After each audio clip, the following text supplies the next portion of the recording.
ভালো আছেন? হ্যাঁ, 10 টাকা ঝালমুড়ি দেন যাবো? এই ঝালমুড়ি আপনি কতদিন ধরে বেছেন? 5 মাস। আগে কি করতেন?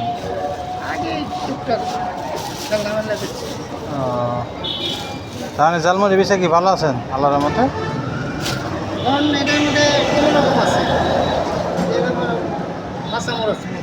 মানে লাভ সীমিত হয়।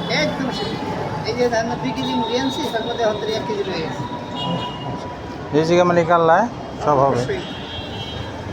একদিন কম হবে, একদিন বেশি হবে। প্রতিদিন তো এক হইব না বেচা কিনি? মশলা যা করছি 1 কেজি করে করছি। তাই গরম মধ্যে একটু বেচা কম মনে হয়। আচ্ছা ঠিক আছে। আচ্ছা, সবাই ঝালমুড়ি খেতে পারবেন। এই যে আমাদের জেলা পরিষদ মার্কেটের ভিত্তিতে চাচাই বসে, প্রতিদিনই পাবেন। প্রতিদিন বসেন না? প্রতিদিনই আছে। আচ্ছা আচ্ছা। যেদিন না হয় না সেদিন তো হয়ই না। তাই একটা মুড়ি অবস্থা নেই, দেখেছি 2 ঘন্টা খারাপ দিয়ে হবে।